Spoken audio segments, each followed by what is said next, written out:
శ్రీ సచ్చిదానంద సద్గురు సాయినాథ్ మహారాజ్ की जय। సద్గురు శ్రీ సాయినాథుని శరత్ బాబూజీ की जय। శరత్ చంద్రికలు 3వ భాగం ఊది। భక్తుడు గురువుగారు బాబా ప్రతిరోజు రాత్రిపూట భక్తులకి ఊది ఇచ్చేవారు। మీరు కూడా మాకు కొన్ని సందర్భాలలో ఊది ఇస్తారు। ఊది దేనికి ప్రతిరూపం? ఊదికి ఆనందానుభూతికి సంబంధం ఏమిటి? గురువుగారు: ఊది అనేది బాబా అనుగ్రహానికి చిహ్నం। నాకైతే ఊది బాబా అనుగ్రహానికి చిహ్నమే। ఎందుకంటే అది పవిత్రమైన ఆయన ధునిలో నుండి వస్తుంది। అది మామూలు భస్మం కాదు, బాబాచే స్వయంగా వెలిగించబడి సుమారు 60 సంవత్సరాల పాటు ఆయన కళ్ళ ముందర ఉన్న పవిత్రమైన ధుని నుండి తీయబడిన బూడిద అది। అప్పటి నుండి అది అలా నిరంతరం జ్వలిస్తూనే ఉంది।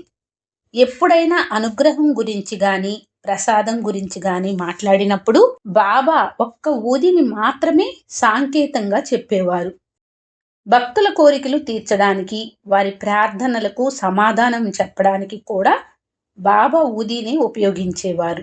బస్తాల కొద్దీ ఊది ఇక్కడ ఉంది, బండ్ల కొద్దీ తీసుకెళ్ళండి। నా భాండాగారపు తలుపులు తెరిచిపెట్టబడి ఉన్నాయి, తీసుకోండి, ఎవ్వరూ అడ్డు చెప్పరు అని బాబా అనేవారు। ఆయన భాండాగారంలో ఏముంది? బస్తాల కొద్దీ ఊది। బాబా ఊది వారి అనుగ్రహానికి చిహ్నం। నేను ఊది ఇస్తున్నానంటే నేను కేవలం బాబా అనుగ్రహాన్ని మీకు అందిస్తున్నాను, అంతకు మించి దానికి వేరే ప్రాముఖ్యతను నేను ఆపాదించను। భక్తుడు: మనలో పరివర్తన రావడానికి ఊదికి సంబంధం ఉందా? గురుగారు: అవును, అనుగ్రహం మీలో పరివర్తన తీసుకువస్తుంది। భక్తుడు: మేము ఊదిని ఇంటి వద్ద ధరించాలా? గురుగారు: మీరు బాబా ఊదిని బాబా అనుగ్రహానికి చిహ్నంగా భావిస్తూ ఉన్నట్లయితే తప్పకుండా పెట్టుకుంటారు। ఈ ప్రశ్నలో బాబా అనుగ్రహాన్ని మన ఇంటి వద్ద కూడా పొందమంటారా అనే అంశం కూడా కనిపిస్తుంది। అలా అయితే అవును, తప్పకుండా అంటాను। గురుగారు నవ్వుతూ: మీరు ఊదికి అంత ప్రాముఖ్యత ఇవ్వకపోతే పెట్టుకోవాల్సిన అవసరం లేదు। మీరు ఊదికి అంతటి ప్రాముఖ్యతను ఇచ్చి తీరాలని నేను అనడం లేదు, కానీ నాకు మాత్రం ఊది చాలా ముఖ్యమైనది, అందుకే నేను ఊది ఇస్తాను। ఊది బాబా ధుని నుండి వచ్చింది కాబట్టి అది నా భావోద్వేగాలతో, సెంటిమెంటులతో ముడిపడిన విషయం కూడా। ఎంతో కాలం పాటు బాబా ధునికి ఎదురుగా కూర్చున్నారు, ఆ ధుని నుండి ఉత్పన్నమైనది కాబట్టి ఆ ఊదిలో ఆయన స్పర్శ, ఆయన సాన్నిధ్యం ఉంది। భక్తుడు: ప్రేమ కోసం పరితపిస్తున్నప్పుడు అహంకారానికి తావుంటుందా? గురువుగారు: అవును, అహంకారానికి తావుంటుంది। ప్రేమ జ్వలిస్తున్న అగ్ని వంటిది, అహం దానికి కట్టెలుగా పనిచేస్తుంది। కట్టెలున్నంత వరకు మంట మండుతూనే ఉంటుంది, కట్టెలు అయిపోయిన తర్వాత మంట కూడా ఆరిపోతుంది। ప్రారంభంలో కట్టెలు మంట మండడానికి ఇంధనంలా పనిచేస్తూ క్రమేణా దానిలో కలిసిపోయినట్లుగా మన అహం కూడా ఆ ప్రేమ జ్వాలలో కలిసిపోతుంది। ఏ కట్టెైనా మంటను ప్రతిఘటిస్తుంది, ఎందుకంటే దానికంటూ కొన్ని ధర్మాలు, అస్తిత్వం ఉంటాయి। దానికి దహింపబడాలని, నశించిపోవాలని ఉండదు। ఈ కట్టెల్లాగానే మన అహంకారాలన్నీ ప్రతిఘటిస్తాయి, కానీ మంట పెద్దదైనప్పుడు, ఇంకా ప్రజ్వరిల్లుతున్నప్పుడు అవి దహనమైపోతాయి। అవి పూర్తిగా దహనమైపోయాక మిగిలేదే ఊది। మనకు బాబా ఇచ్చేది అదే, ఎందుకంటే ఆయన అహం పూర్తిగా దహింపబడింది। ఆయనలో మిగిలినది కేవలం ఊది, మహిమ, అనుగ్రహం మాత్రమే। ఊది అంటే మొత్తం దహించబడి ఇక దహించబడడానికి ఏమీ మిగలని ఆ ప్రేమాగ్ని యొక్క చివరి స్థితి, అదే ఊది। దీనిని గుర్తు పెట్టుకోవడం కోసం ఊదిని మన దేహంలో ముఖ్య భాగమైన నుదిటి మీద పెట్టుకుంటాం। అది ఆయన ప్రేమతో నిండి ఉంటుంది, ఎందుకంటే ఆయన ప్రేమ మిగిల్చిన శేషం అది। ఊది బాబా అనుగ్రహానికి సంకేతం, అదే సమయంలో మనకు బాబా ప్రేమను గుర్తు చేసే చిహ్నం కూడా. భక్తుడు: గురువుగారు, నిజమైన తపస్సు అంటే ఏమిటి? గురువుగారు: తపస్సు అనే పదం తప్ అనే సంస్కృత ధాతువు నుండి పుట్టింది. తప్ శబ్దానికి కాల్చుట, వేడిమి అనే అర్థాలున్నాయి. అది అన్వేషకుడు తన తీవ్ర సాధన ఫలితంగా పొందే అపరిమితమైన పరితాపం నుండి బయల్పడే వేడి. ఎవరైనా తీవ్రమైన కోరికతో ఉంటే అతను కోరికతో రగిలిపోతున్నాడు అంటాం. మనం రగలడం అనే పదాన్ని వాడుతాం. అది తపస్సు అంటే.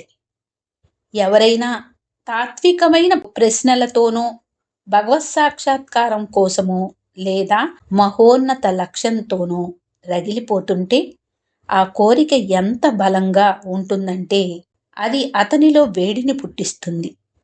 అది తప శబ్దం తెలియజెప్పే వేడి.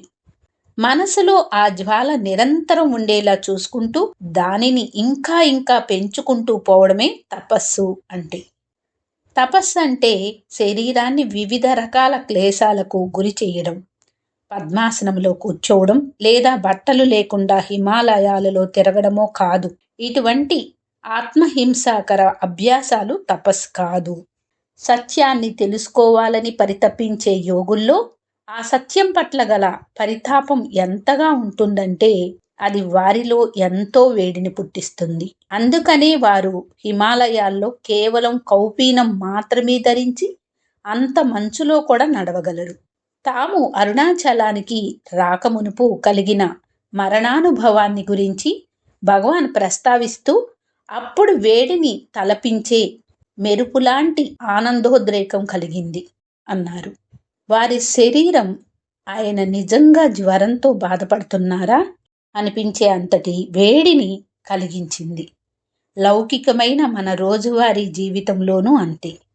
మీకు ఒక తీవ్రమైన కోరిక ఉందనుకోండి, మీ శరీర ఉష్ణోగ్రత పెరిగినట్లు అనిపిస్తుంది. అది వేడిని పుట్టిస్తుంది.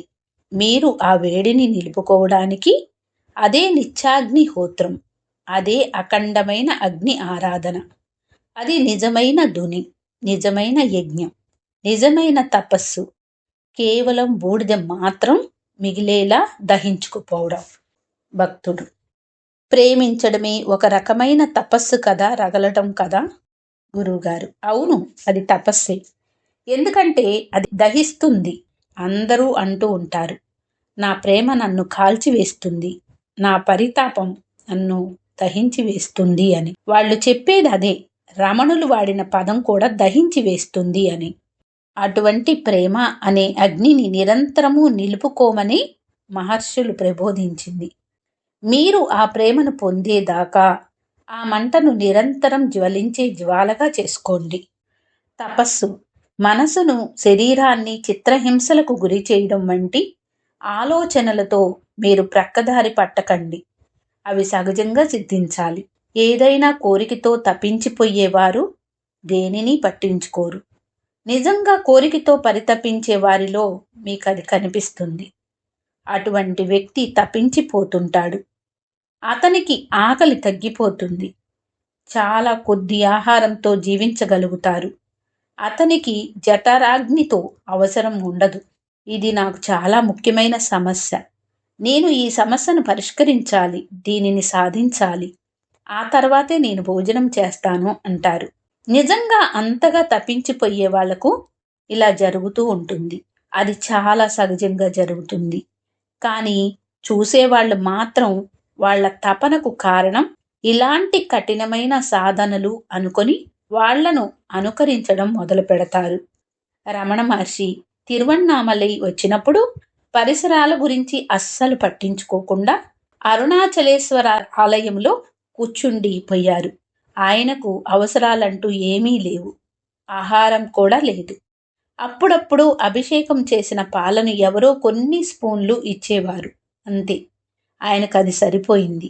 అంతేగాని మీరు 2-3 స్పూన్లు పాలు తీసుకొని ఆకలితో అలమటిస్తూ ఉంటే దానివల్ల ప్రయోజనం ఉండదు. మీరు రమణ మహర్షి కాలేరు. ఇదే అగ్ని, ఇదే తపస్సు, ఇదే నిజమైన వైదిక యజ్ఞం. మనలో ఆ జ్వాలను రగిలించి ప్రజ్వరిల్లజేసేవన్నీ దానికి ఆద్యం వంటివి. అంటే సత్సంగం, సద్గ్రంథాలు చదవడం, మహాత్ముల చరిత్రలు చదవటం, పుణ్యక్షేత్రాలకు వెళ్ళడం, ఇవన్నీ ఆ అగ్నిని రగిలించి దానిని ఇంకా ఇంకా ప్రజ్వరిల్లజేసే ఇంధన ద్రవ్యాలు. అప్పుడు అగ్ని జ్వాలగా మారి మనకు అవసరం లేని వాటన్నిటిని పూర్తిగా దహించి వేస్తుంది. అప్పుడిక మిగిలేటటువంటిది ఆ మసి, ఊది, అదే విభూతి. విభూతి అంటే సంస్కృతంలో శక్తి అని కూడా అర్థమైంది. అంటే జ్ఞానం యొక్క శక్తి. మనం బాబా ఊదిని పెట్టుకున్నప్పుడు అది బాబా మహిమకు, జ్ఞానానికి చిహ్నం. నా ఆధ్యాత్మిక ప్రాపంచిక జీవితాలకు మధ్యన వైరుధ్యం ఏమీ లేదు. అత్యంత ధనవంతుడైనా అమిత పేదైనా నాకివ్వగలిగింది ఏమీ లేదు. ఎవరి వద్ద నుండి ఏదీ తీసుకోకపోవడం నా నియమం. ఎవరి వద్ద నుండి ఏదీ ఆశించాల్సిన అవసరం నాకు లేదు. ఎందుకంటే నేను బాబా మీద తప్ప మరెవ్వరి మీద ఆధారపడలేను. నేను నా ఇంట్లో ఉంటాను. అందరూ వస్తారు. సాయి భక్తులు వచ్చినప్పుడు వాళ్లకు నేనివ్వగలిగేది ఏముంది? నేను వాళ్లకు బాబా ఊది ఇస్తాను. వాళ్ళు ఊది తీసుకోవడాన్ని ఇష్టపడతారు. బాబా ఊది ఇవ్వడానికి, వారి కోసం బాబాను ప్రార్థించడానికి నాకు ఏ అభ్యంతరమూ లేదు. నేను చేసేదంతే. నేను వాళ్లను సాయి స్వరూపులుగా చూస్తాను. ప్రతినిత్యం నేను స్నానం చేసిన తర్వాత బాబాను తలుచుకొని నుదుటున ఊది పెట్టుకుంటాను. నేను దానిని ఆచారంగా చేస్తున్నానని అనుకునేవాళ్ళు కొందరున్నారు. ప్రతిరోజు చేస్తే అది ఆచారంలానే కనిపిస్తుంది. నేను కూడా దాన్ని ఆచారమని అంటాను. కానీ నాకు బాబా ఊది పెట్టుకోవడం ఆచారంలా అనిపించదు. నా గురువుకు నేను చేసుకున్న చివరి సేవ ఊది పెట్టడం. మాస్టర్ గారి సమాధి చెందిన తర్వాత ఆయన పార్థివ దేహానికి నుదిటి మీద చివరిగా నేను ఊది నామాన్ని పెట్టాను. ఆ తర్వాత ఆయనను సమాధి చేయడం జరిగింది. అది నాకు మాస్టర్ గారి పట్ల ఉన్న ప్రేమకు కడపటి వ్యక్తీకరణ. నేనెప్పుడూ ఊది పెట్టుకున్నా నేను ఆయనకు చేసిన చివరి సేవను గుర్తుకు తెచ్చుకుంటాను. 14 సంవత్సరాల పాటు నేను ఆయనతో ఉండి చేసుకున్న సేవల యొక్క స్ఫూర్తి మొత్తం ఆ చివరి సేవకు ఉంది. మీరు ఊది పెట్టుకుంటున్నారు అంటే అది ఆచారం కాదు, భస్మధారణ వంటి సాంప్రదాయం కాదు. బాబాచే వెలిగించబడి ఆయనచే స్పృశించబడిన ఆ దుని నుండి వచ్చిన బూడిద. పరోక్షంగానైనా నా ఇష్టదైవమైన బాబా స్పర్శతో నిండి ఉంది. నేను బాబా ఊదిని నా శరీరంలో అత్యంత ముఖ్య భాగమైన నుదిటి మీద ధరిస్తాను. తద్వారా నేను బాబా స్పర్శను నిరంతరం అనుభూతి చెందగలను. మీరు నా దగ్గరికి వచ్చినప్పుడు బాబా స్పర్శను మించి నేను మీకు ఇవ్వగలిగింది ఏముంది? అందుకే నేను ఊది ఇస్తాను. తద్వారా మీరు కూడా ఆయన స్పర్శను పొందుతారు. ఊది పెట్టుకోవడం నా ప్రేమకు వ్యక్తీకరణ. అది మీకు అలానే ఉండాలి. కేవలం ఆచారం కాకూడదు. ఇది సాధారణమైన భస్మం కాదు. బాబా వెలిగించిన దుని నుండి వచ్చింది. అది ఆయన స్పర్శకు, అనుగ్రహానికి గుర్తు. మనం ఊది పెట్టుకుంటున్నాము అంటే ప్రతిసారి ఆయన స్పర్శను అనుభూతి చెందడమే. ఆచారాలను ఈ దృష్టితో చూడ్డానికి ప్రయత్నించండి. అప్పుడు మీరు వాటిని అర్థం చేసుకోగలుగుతారు. అలా కాకపోతే అది కేవలం భారతీయులను అనుకరిస్తూ రుద్రాక్షలు ధరించడం, బొట్టు పెట్టుకోవడం వంటి చిత్రమైన పోకడలకు దారితీస్తుంది. భారతదేశంలో ప్రతీదీ పవిత్రమైందని కాదు. నేను ఆచారాలు, పూజా విధులను గురించి పట్టించుకోను. కానీ అవి మన ప్రేమను వ్యక్తం చేసుకోవడానికి ఉపకరిస్తున్నంత వరకు నేను వాటిని గౌరవిస్తాను. నేను చెప్పేది ఏమిటంటే, బాబా మీకు ఎంతో ఇవ్వడానికి సంసిద్ధంగా ఉన్నారు. ఆయన ఎదురు చూస్తున్నారు. ఆయన చెప్పినట్లు బండ్ల కొద్దీ ఊది ఉంది. బండ్లలో తీసుకువెళ్ళండి. శ్రీ సచ్చిదానంద సద్గురు సాయినాథ్ మహారాజ్ की जय. सद्गुरु श्री साईनाथ शरद बाबू जी की जय.